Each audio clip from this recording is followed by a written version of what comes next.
Assalamualaikum everyone. Okay, so let's do a question for coordinate geometry for AS level mathematics.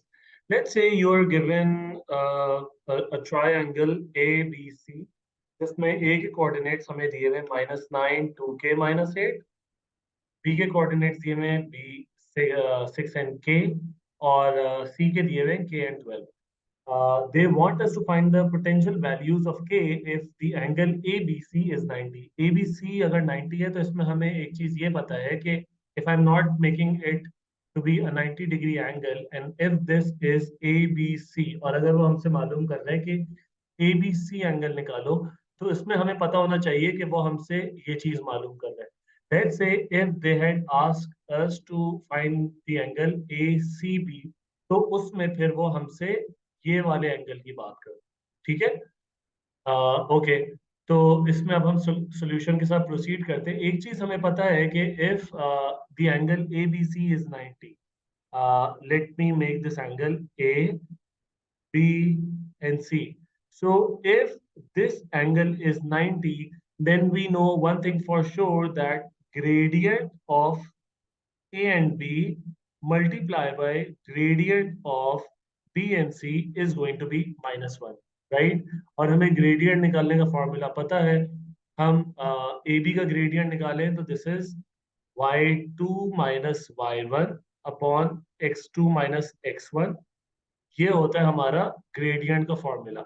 तो अगर मैं A B के gradient का formula निकालूं तो y2 minus y1, let me assume this to be y2. Okay. So ये बन जाएगा k माइनस 2k-8. ये y2 माइनस y1 हो गया. और इसके ऊपर वो कहता है कि अपॉन x2 माइनस x1. अगर ये y2 की वैल्यू है तो इसकी करस्पॉन्डिंग x2 की वैल्यू ये होगी. तो x2 माइनस x1 क्या आ गया -9. अच्छा, इसका मल्टीपल क्या है कि इसके साथ इसका जो प्रोडक्ट है with the gradient of B C वो आपको -1 देगा. ग्रेडियंट ऑफ बी सी कैसे आएगा? इसका और इसका ग्रेडियंट निकालना है तो इसमें हम वही करेंगे. y2 हम 12 को लेते हैं. 12 माइनस के अपॉन x2 माइनस x1. ये हमारा ओ लेवल्स का टॉपिक है. k -6, this should be equal to -1. अब हम इसको आगे लेके बढ़ते हैं तो ये हमारे पास बन जाएगा k -2k plus 8 multiply by 12 minus के upon 6 plus 9 is 15. So 15 times k minus 6 is equal to -1, right? So we will simply cross multiply. तो ये हमारे पास बन जाएगा 8 minus k, 8 minus k times 12 minus k is equal to 15 times 6 minus के. ये मैंने -1 से मल्टीप्लाई कर दिया तो ये अंदर ब्रैकेट के साइन चेंज हो गया. अब इसको हम खोल लेते हैं. 12 times 8 is 96 minus 8k minus 12k plus k square. ये क्वाड्रेटिक फार्मूला हमारे पास बन जाएगा is equal to 90. Quadratic equation बन जाएगी, आई एम सॉरी, -15k. इससे आगे हम प्रोसीड करते हैं. सो के स्क्वायर्ड, ये -20k इधर से आ गया, ये 15 इधर आ जाएगा तो -5k. यहाँ से 96 था, यहाँ पे 90 था तो यहाँ पे रह जाएगा +6 इज इक्वल टू 0. सो इसको हम फैक्टराइज कर लेते हैं तो -3k -2k +6 is equal to 0. तो हमारे पास k की यहाँ से बड़ा क्लियरली दिखाई दे रही है कि दो वैल्यूज आएंगी. एक आ जाएगी 3, एक आ जाएगी 2. ठीक है. तो k की हमारे पास वैल्यू एक आ रही है 2, k की एक वैल्यू हमारे पास आ रही है 3. आई एम सॉरी, यहाँ पे मैंने एक एरर कर दिया, इसको 6 लिख दिया है, इसको बता देते हैं. ये हो जाता है 3. ठीक है. अच्छा, हमें उसने बोला है कि फाइंड के if A B C is here. तो ये बहुत इजी क्वेश्चन था, इसमें हमने के की ये दो वैल्यूज निकाल ली. So this is going to be our answer. ठीक है. आपने इस आंसर को अपने एग्जाम के क्वेश्चन में यहाँ तक छोड़ देना and this should give you 3-4 marks का क्वेश्चन होगा, हो जाएगा. Let's say now you are given a rhombus. Rhombus की कुछ प्रॉपर्टीज आपको याद होनी चाहिए. वो प्रॉपर्टीज ये होती हैं कि जो मिड पॉइंट ऑफ डीबी होता है वो ही मिड पॉइंट ऑफ एसी होगा इसमें. ठीक है। उसके अलावा क्या होता है कि all sides are equal, all sides are equal in length. ठीक है। Let's say they want you to find the coordinates of m. Midpoint का फॉर्मूला हमें पता है कि x1 plus x2 upon 2 comma y1, मैं बता देता हूँ, x1 plus x2 upon 2 comma y1 plus y2 upon 2। ये हमारे पास मिड पॉइंट का फॉर्मूला होता है। तो अगर ये हमसे डीबी का मिड पॉइंट मालूम कर रहा है तो इसमें मैं थोड़ा सा आपको एक्सप्लेन भी कर दूं कि ये क्यों होता है। यार अब इधर देखो कि ये 4 से लेके बी तक, ठीक है, अब इसका हमें मिड पॉइंट चाहिए। तो हमें ये पता है कि ये 8 से लेके 4 का के बीच में ये हमारे पास लेंथ 4 है। तो ये हमारे पास राइट इन द मिडिल होगा। तो हम 8 को प्लस कर लें, यहाँ से 4 को प्लस कर लें, सो दिस इज 8, दिस इज 4। तो हमारे पास ये वैल्यू 6 आएगी। तो 4 plus 8 upon 2 is equal to 6। ठीक है। तो ये हमारे पास यहाँ से 6 आ गया, मिड पॉइंट ऑफ डीबी। ये मैं यूं कर रहा हूँ। ठीक है। और इसी तरीके से ये मैं लॉजिकली बता रहा हूँ, वरना आप लोग जल्दी करने के लिए आप लोग सिंपली उससे फॉर्मूला पुट इन कर सकते हैं। ये यहाँ पे 2 है, ये यहाँ पे 10 है। तो 2 और 10 के बीच का क्या होता है, सिंपली ये वाला पॉइंट जो होता है ये होगा 6। ठीक है। 10 प्लस 2 अपॉन 2। ठीक है, यहाँ से देख लो, ये भी 4 है और ये भी 4 हो जाएगा। ठीक है, इस तरीके से ये होगा। तो ये हमारे पास आ गया, इसका मिड पॉइंट जो है एम का, वो हमारे पास बहुत इजीली 6,6 ये आ गया। तो इसकी आपने वर्किंग कर लेनी है। ये मैं वैसे बता देता हूँ कि इसमें आप कैसे करोगे। x1 आप डालोगे 4 प्लस 8 अपॉन 2, यहाँ पे डालोगे 10 प्लस 2 अपॉन 2, और इसको आप लिख दोगे 6,6। ये आ गया आपके पास मिड पॉइंट ऑफ डीबी। ठीक है, ये आपके पास नंबर 1 पार्ट सॉल्व हो गया। अब अगर वो कहते हैं कि फाइंड द वैल्यू ऑफ ए, अब वैल्यू ऑफ ए यहाँ पे हमने ये वाली क्या प्रॉपर्टी देखी थी कि ऑल साइड्स आर सेम। ठीक है। अच्छा, इसमें अब हमें इससे एक चीज ये समझ आ रहा है कि length of D A, length D A should be equal to length A B. ठीक है। लेंथ का हमारे पास फॉर्मूला क्या होता है वो मैं अभी लिख देता हूँ। लेंथ का फॉर्मूला बेसिकली हमारे पास डिराइव वही पाइथागोरस थ्योरम से होता है। ये होता है x2 minus x1 whole square plus y2 minus y1 whole square under root. ये आपके पास लेंथ का फॉर्मूला होता है। ठीक है। सो इसमें अब हम ये सिंपल ये कर लेते हैं। हमारे पास एक कोऑर्डिनेट दिया हुआ है डी का 4 और 10। डी हमारे पास दिया हुआ है 4 और 10, और ए हमारे पास दिया हुआ है ए, स्मॉल ए और 1। ठीक है, इसकी लेंथ हमारे पास सेम होगी। इसके अलावा हमें दिया हुआ है ए और 1, और बी दिया हुआ है हमें 8 और 2। ठीक है, बी हमें दिया हुआ है 8 और 2। इसकी लेंथ और इसकी लेंथ सेम होगी। तो इसमें हम यहाँ पे जरा फॉर्मूला डाल लेते हैं। x2 minus x1 whole square 4 minus a whole square plus y2 minus y1 10 minus 1 whole square under root.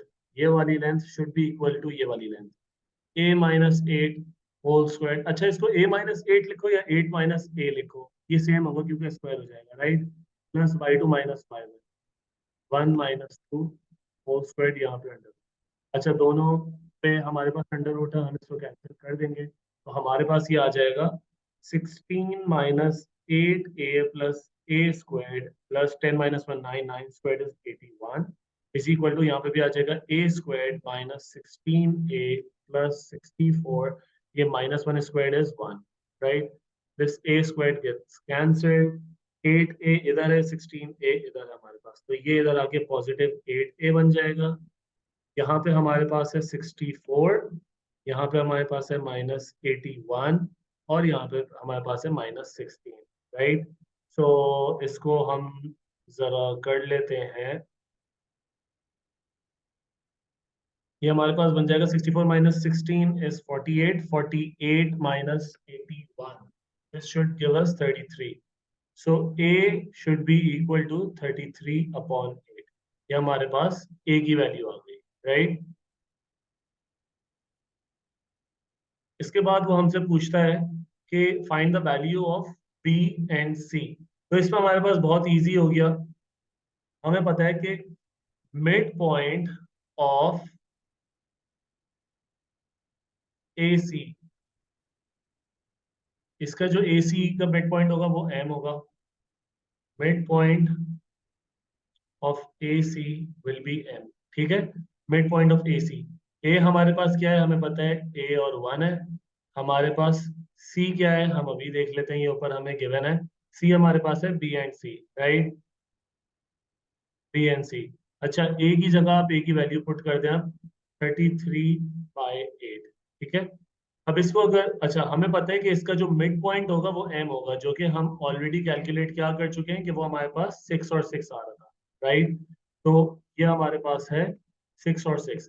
तो मिड पॉइंट ऑफ एसी क्या होगा, 33/8 plus B upon 2, comma 1 plus C upon 2। ये जो है ये 6 और 6 के बराबर है, राइट। सो इसमें करस्पॉन्डिंग टर्म्स को आप इक्वेट कर दें, इसको इससे कर लो, इसको इससे कर लो, तो ये बहुत इजी बन जाएगा। आपके पास दो इक्वेशंस बनेंगी, उसमें से आप इसकी वैल्यू निकाल लो। So 33/8 plus B is equal to 6/2 is equal to 12। So B becomes 33/8 minus 12। ये आपके पास बी की वैल्यू आ जाएगी। इसी तरह सी की वैल्यू कैसे आएगी, 1 प्लस सी, यहाँ इस वाले कंपैरिजन से आएगी। ठीक है, 1 plus C upon 2 is equal to ये 6, यहाँ से हमारे पास नीचे आ गया। Hence C is equal to 12 - 1, so this becomes 11, right. So ये हमारे पास सी की वैल्यू भी आ गई, बी की वैल्यू भी आ गई, और ए की वैल्यू हमारे पास 33/8 आ गई, राइट। सो हमारे पास ये सेकंड पार्ट भी सॉल्व हो जाता है। उसके बाद आपसे वो पूछता है कि इसकी लेंथ क्या है, राइट। रोम्बस का पेरीमीटर निकालो। पेरीमीटर का क्या मतलब होता है कि सारी बाउंड्री को आप ये सारी लेंथ्स ऐड कर दो।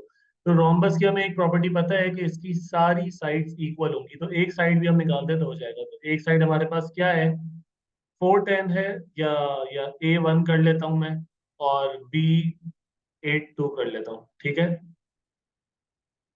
A1, बी को मैं कर लेता हूँ 8 2, बल्कि A1 की जगह 33/8 और 1, राइट। अच्छा, इसमें लेंथ क्या होगी हमारे पास, ये सिंपल है।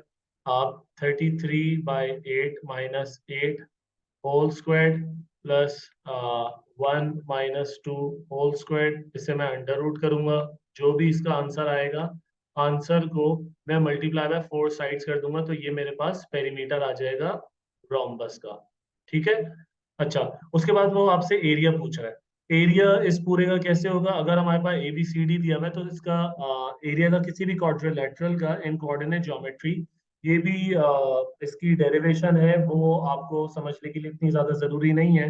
वो आप सिंपल सा ये कर सकते हो कि ए बी सी डी, इसका सिंपल सा फॉर्मूला क्या होता है, ये आप लोगों ने ऑलरेडी किया हुआ होगा कि इसके कोऑर्डिनेट डालो x1 x2 y, I am sorry, x1 y1, इसकी जगह आप करो, इसके जो रिस्पेक्टिव कोऑर्डिनेट्स हैं बी के, x2 y2 x3 y3, ये मैं फॉर्मूला लिख रहा हूँ यहाँ पे ताकि आपको ये समझ आ जाए, x4 y4। अच्छा, ये मॉड्यूलस इसलिए करें ताकि अंदर जो भी वैल्यू आए उसको हम उसका पॉजिटिव लें, because as you will understand perimeter और area can never be negative, right. और इसका जो भी आंसर होगा उसे हम देंगे आंसर यूनिट स्क्वायर्ड, राइट। अच्छा, अब इसमें क्या होगा, ये बन जाएगा half times modulus x1 y2। अब ये मैं जरा सा इसको क्लियर कर देता हूँ। इसको इससे मल्टीप्लाई करेंगे, इसको इससे मल्टीप्लाई करेंगे, इसको इससे मल्टीप्लाई करेंगे। ठीक है, यही मैं कर रहा हूँ यहाँ पे, x1 y1 प्लस, और इनका सम x2 y3 plus x3 y4, right. इसमें से माइनस कर देंगे इनका सम x2 y1 x3 y2 x4 y3।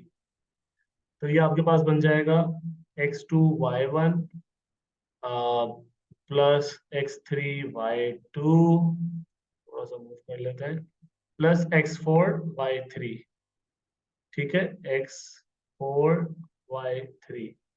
Let's say ये आपके पास आंसर आता है अंदर -38, तो इसको आप 38 मॉड्यूलस करके ये आपके पास आंसर इसका 19 यूनिट्स स्क्वायर्ड। वो जो भी आंसर होगा इसमें आप पहले कोऑर्डिनेट्स ए के पुट करना, इसमें बी के करना, इसमें सी के करना, इसमें डी के करना।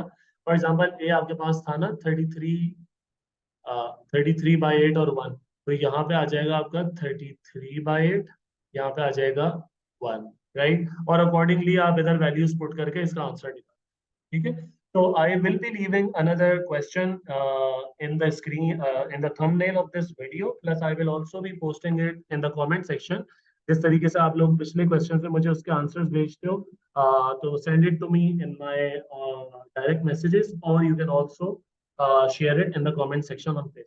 I'll see you in the next video.